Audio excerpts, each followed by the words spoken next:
So we're gonna watch this video together. Look, Cosmo. We're gonna do this side first. And then grow a nail. It's your favorite. But if I did the other side first, because of the pus, I don't want to like jam it. I think there's pus on this side. That's even better. Even though it probably won't because of the Everybody, Dr. Leo Crowley, Healthy Podiatry, of course. I've got another ingrown nail, and this one's good because there's pus, I think. If we look right here, you can see on the side of his toe, and you were having a lot of pain with this, right? Yes. Okay. He was having a lot of pain, and he went to see his primary care doctor, gave him an antibiotic. I'm going to push on it and see if anything comes out right now. There we go. See? There's the pus. You can get real close there. And if you smell coffee, that's me, Paulina, okay?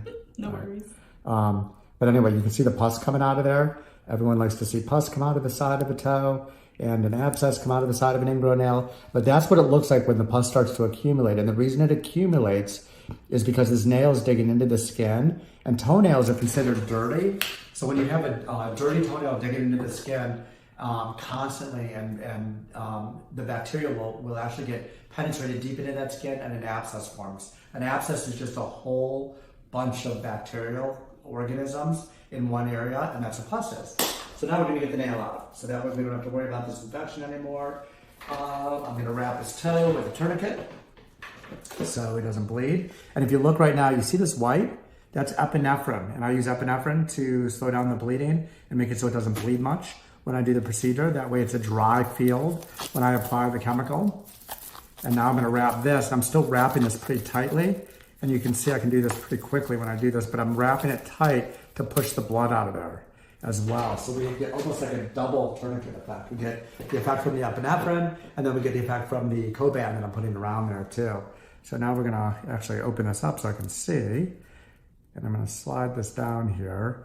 Now, just because he had pus on one side doesn't mean there's a problem with the other. So I asked the patient, do you have an issue with the other side? And he told me, Sometimes, yes. yeah. So he thinks he doesn't remember specifically, but he thinks he's dug it out before. So because we numb the toe, we're going to take both sides out because the entire toe is numb. We might as well take the other side out. And I know that some of you that are watching this probably say, oh, you get paid twice as much. We don't get paid anymore. Insurance companies don't do anything different as far as authorizing procedures here in the United States. I know we have people from other countries watching this, but it doesn't matter if we do one side of the toe or both sides of the whole toenail. A procedure is a procedure. So the way the American insurance companies work here is they're going to reimburse you the same for everything. Because I know people have asked in the past questions about what if you take one side and then they come back and take another? Are you charging the patient for that, or do you get paid more? And the answer is no. And it's always a good idea, since he's numb, instead of putting someone through the misery of having to shove these needles in his toes, it's better to do both sides if they have ever had a problem with it in the past. So let's go ahead and loosen this up. So we're going to do this side first. It really doesn't matter because there's an infection. He's going to be taking antibiotics. But if I did the other side first because of the pus, I don't want to really jam it under on the other side and cause an issue, even though it probably won't because of the antibiotics. But we're going to do this now and loosen this up here. You feeling anything up there? No, sir. Okay, you see how there's blood there? That's actually venous congestion, and you can actually see the pus. You see that discoloration right there? You got it up close? Mm-hmm. That's pus with blood. That's what it looks like. And if my description's freaking you out, let me know, okay? No? Okay, good. You were in the military, so you're tough, right? Oh, yeah. What branch of the military? Army. Okay, cool. Okay, so let's get this out here. We're going to take a little clip here of the nail. And we're going to wipe it and do this side here. And this is the side that wasn't the most painful side, but it was one of the sides. Oh, what was that beeping? I heard it beeping in the face. That was my phone. Oh, okay, I thought that was the equipment. Okay. So we freed it up. Now we're going to take it out. Let's see what's under here. This is the good part of removing the nail. We're going to clamp on and slowly pull. And you can see this is a real good sized chunk right here. I don't know if you're watching from out there. Can you see what it looks like? It's pretty huge. But you can see that that's got callous skin attached to it too. And this is what we like to take with it when we remove this nail. So I'm going to clamp again so I can get the whole thing, the whole leading edge. That way it comes out as one big chunk. And you can see more and more. It's almost like a stalk there. And that's it. And that Can be very satisfying when you see that removed because you can see, look at that. I mean, that's a big groove that was formed from that nail digging in there. And look at the nail. Look at the size of that nail. That's a big one, huh? Wow. Pretty big chunk of nail. Now, we're going to see the other side, how bad that is. But we took a little bit extra because of his size. When he steps down with his weight, this is going to tend to cloak over. And we don't want it cloaking over, meaning coming over the side of the nail and digging in again. So when it heals, you can see I can just push it and easily, that's perfect. It's going to heal just like that. So let's go ahead and get this side now and see. And then this side I didn't do as much because we have some leeway from the other side. But I'm going to do the same thing here, and I'm going to turn it and pull it.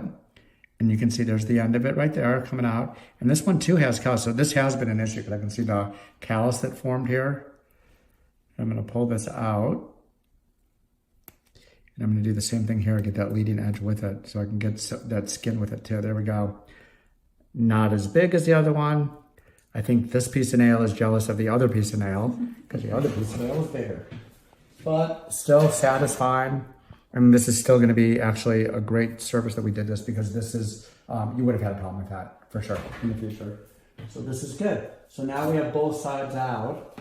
And now, we'll talk a little louder because I'm not facing the camera. Now I'm going to kill the matrix.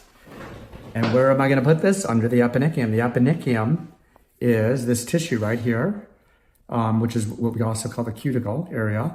And I'm burning it right now. So I'm going to do this side first. And we usually do 10-second sticks. And if you look closely, let's get Pauline to get right in there. You see how it's white? It's how it's turning whitish? And that's what we want to see. Burning the eponychium because that will actually keep the nail from growing again. We don't want it to grow on the side here because when it heals, we want that skin to move over towards the side of the toe. You're not feeling anything up there, right? No. Okay, good. Are you being entertained with your nail removal? Oh, yes. Thoroughly entertained up there. Okay, good. That's good. And you can see it's getting whiter and whiter as we go here, which is great. And we've almost got this thing killed, which is a good thing. When we're done, we're gonna probably clip the end of that nail too. I don't know why that's bothering you, but it looks like it has a sharp point at the end. Okay, so one side's done now. We're gonna do the abscess point. The other good thing with sodium hydroxide that we're putting under the eponychium right now is that the sodium hydroxide is also gonna kill some of this bacteria. It's a strong base, and it's gonna kill the bacteria that's in there right now, which is also helpful from as far as the standpoint of getting rid of the infection. So there's one stick, and this is number 2. And again, like 10 seconds it's kind of an arbitrary number, but we don't really need to do more than 10, or sometimes you get more of a violent reaction to the chemical, and it can take a little longer to heal because it's like getting a really bad burn compared to just a mild burn. So that's why we don't do it too long. But sometimes if it gets diluted with blood, then the chemical may not take, and you may get regrowth of a spicule. Now, some of the other doctors that I work with, they beg to differ. They think that it's okay, or they believe it, and they said that it does work for them, that when it does mix with the blood, it still burns the matrix. And that may be true. And I think the whole blood thing may have come from phenol, which was the other acid that was used before. And that's why they said that the phenol didn't work if it mixed with blood. Not sure, but either way, we don't get a lot of patients with regrowth. It's probably less than 5% of the patients that get it. So, all right, now, one of the other things that was bugging me was the point at the end of this nail. So let's cut this point off. And what I'm doing is, see, he already cut the short, it looks like, but I'm gonna try to just straighten it so it actually looks decent and doesn't dig into anything here. See if I can get a little more of that right there. For some reason, the English info does not want to do it. I'm gonna grab a different instrument here. Let's get my nail nipper. This will work better. Okay. No pain up there, right? No, sir. Okay. We're just gonna get this a little neater here because this will definitely catch on the dressing. This is way better. Now, let's flush it out. Vinegar, toast salad for everybody. Vinegar and water. Is not vinegar up there? No. Isn't there vinegar? Yeah, there's vinegar here. No? I don't smell vinegar. I don't smell it either. It's kind of like a little light vinegar. Maybe it's light dressing. Who knows? Okay, this is your favorite part. Your favorite part's coming up, Cosmo. Here we go. This is where we put the dressing on, okay?